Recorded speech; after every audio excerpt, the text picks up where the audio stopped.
let's talk about some of the reasons why I think Charles Skinner was exactly what the UP needed.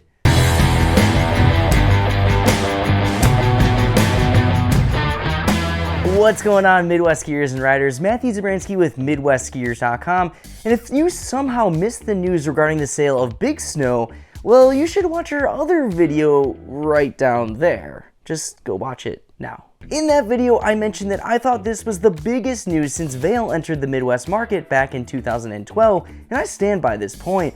I believe that this sale will mark a turning point for not only Blackjack and Indianhead, but the entire UP. So in this video, I want to talk through why I'm so excited about the future of this region, why the Skinner family is a perfect fit for these resorts, and discuss why this acquisition caught me completely off guard. But let's just start with a quick disclaimer that these are just my thoughts on the news, and this video is by no means the only way of thinking. I'll try to be as balanced as I can, but the truth is, I really think this is a massive step forward for both the UP and the Midwest. But of course, I would love to hear what you guys think, so after watching this video, be sure to drop your thoughts in the comments down below. The first thing I want to talk about is how much of a shock this news was for me. No joke, just a few weeks ago, I called Granite Peak the ultimate UP killer, and now they're buying up resorts that they diverted a lot of the traffic from? It just seems crazy to me, but when I took some time to digest the news, it began to make a little more sense. Granite Peak is located just about 2 hours from Blackjack and Indianhead, meaning that they can share valuable resources and staff between these locations, which is a huge asset when rebuilding a ski hill. Watching Granite and Lutsen over the past couple of decades, it's easy to see how much success that they've had, and what better way to expand your offering and solidify your business than adding another resort to your portfolio. And this is especially true as the ski industry continues to move towards more consolidation. The truth is, Big Snow has a lot to offer, including plenty of skiable terrain, nice consistent pitches, plenty of expansion on private land, and of course, lots of natural snow. These elements expand upon Granite Peak's current offering, and with some development, could make that extra 2 hours well worth the drive. And although some of these stats are not quite as impressive as Lutsen, both these UP resorts offer a very unique vibe and expand the Skinner family's market into 3 distinct regions. This, coupled with the massive skiing demand that we have seen in the past couple of years, and Charles Skinner's history of reinventing ski hills, made me start to flip my mindset about this sale. What we are seeing here is the start of a new destination ski resort in the UP, something that has been needed for a long time. And it should be noted that this acquisition is going to be a long-term investment. Many of the changes that we want to see as skiers, such as high-speed lifts and expanded terrain, are likely going to be several years away because there are a lot of other issues that need to be addressed first. For those unaware, many of the resorts across the UP were built and developed starting in the late 60s and stretching into the early 80s. But sadly, that's where most of the reinvesting stopped. The vast majority of the hills in the UP are filled with chairlifts and infrastructure that date back to those opening years, despite a massive jump in industry technology and innovation in the past couple of decades. And you might be asking yourself, why? And the truth is, because they didn't have to. Back in the 70s, 80s, and 90s, the UP was a happening area, and it was very common for skiers from the Twin Cities, Milwaukee, and even Chicago to make the drive up for the weekend, and financially, these resorts were doing really well. But there was a shift in the early 2000s that would change this over the next couple of decades. High-speed lifts and modern snowmaking entered the game, and many of the resorts closer to these metros began reinvesting heavily in these new elements. An excellent case study is Rib Mountain, or what we know now as Granite Peak. Prior to Charles Skinner taking on the property in 2000, the hill consisted of just 12 runs, minimal snowmaking, and a few lifts.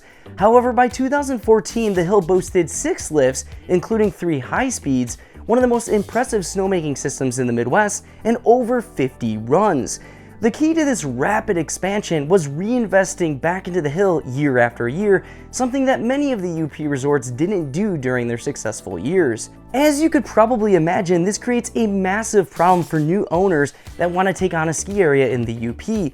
Almost everything at the resort needs to be renovated, replaced, or upgraded, something that is not cheap to do. And the other looming problem is the lack of clientele. Due to the lack of reinvestment over the successful years, many of those that used to travel and vacation in the UP from the Twin Cities, Milwaukee, and Chicago just stopped going. And this created a perpetual problem in today's market, skiers not visiting the ski areas due to lack of reinvestment, but not generating enough money to reinvest. And this doesn't take a financial analyst to figure out that if this cycle were to continue, these ski areas would likely have to close their doors. Unless, of course, they found someone that was willing to invest millions and millions of dollars on the faith and vision that this would bring back that skier population. But finding that investor is not an easy task. Actually, it's almost impossible. The truth is, the ski industry is certainly not the most lucrative business, and to gather so much money for a risky proposition is something that banks and many businessmen and women are not going to do. For several years, everyone, including myself, was concerned about the future of the UP. We all knew what it needed, but we also knew it was somewhat of a pipe dream. That was until a few weeks ago. Not only did we get the investor that the area needed, but we got one with decades of experience and one that has proven to flip resorts 180 degrees. And that investor, of course, is Charles Skinner. Although detailed plans are far from being released, it's pretty obvious that Charles will likely have a long-term development plan for these resorts.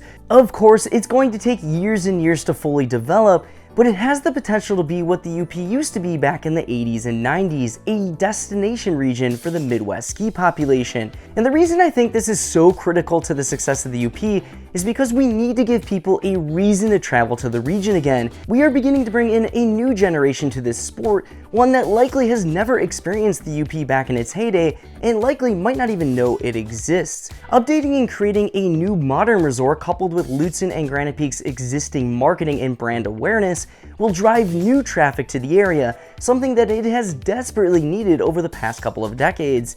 This has the potential to not only benefit Blackjack and Indianhead, but also the local community.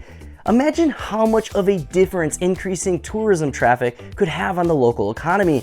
And in my honest opinion, this will also be a massive advantage for other ski areas in the area as well.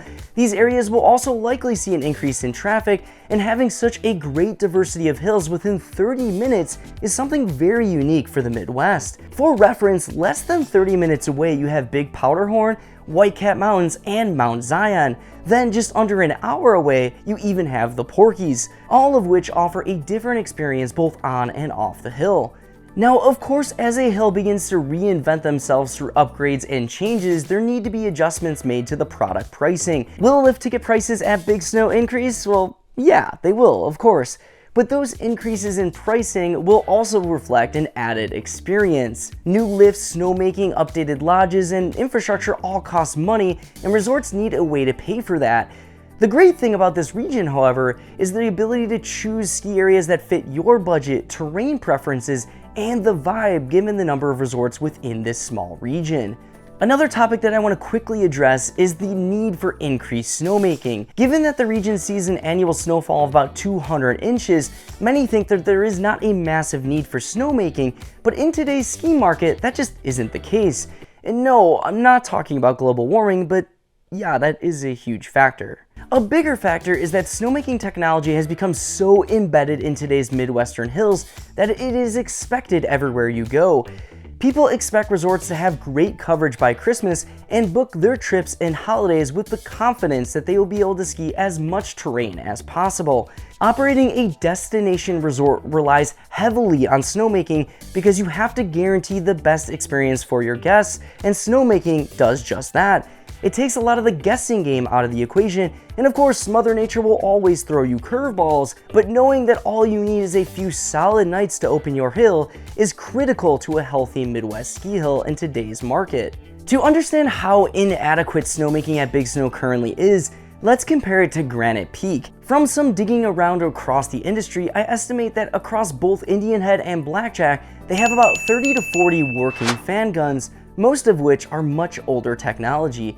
These guns service about 400 acres of skiable terrain, so about a gun for every 10 acres. If we look at Granite Peak, they have over 160 modern fan guns, plus 120 stick guns, which we won't even count on this, across just 200 acres of skiable terrain, so about a gun for every 1.25 acres, and that doesn't even touch elements like pumping capacity, which is equally important. So you can clearly see there's a need for snowmaking here. And although Granite Peak gets about a third of the natural snow as Blackjack and Indianhead, you can start to see why Granite can guarantee the best conditions for those early and late holiday weekends. You know, the ones that can financially make or break a season for a destination ski area? Now, technology and reinvesting is great, but there is something really special about the UP that should be considered before any shovels hit the dirt, and that's its vibe, culture, and people. Anybody that has spent time in the UP knows it is really something unique. No, it is not Michigan, and it's definitely not Wisconsin. It's the UP.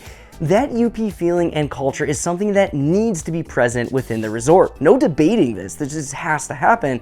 Upgrading and updating is something that is a necessity in the region, but it's important that it's done in a way that pays homage to the local community and the ski hill retains that Upper vibe. So maybe all high-speed lifts isn't the answer here, and not grooming on POW days should probably be the norm. It's critically important that it retains its identity as a UP resort while continuing to grow and develop. And looking at Charles Skinner's history, I'm optimistic that they will do just that. All said and done, I think in 10 to 15 years, we will look back at this acquisition as the turning point in reviving the UP. Of course, this is only the beginning and there is lots and lots of work to do, but to say that I'm excited about the UP's future would be an understatement.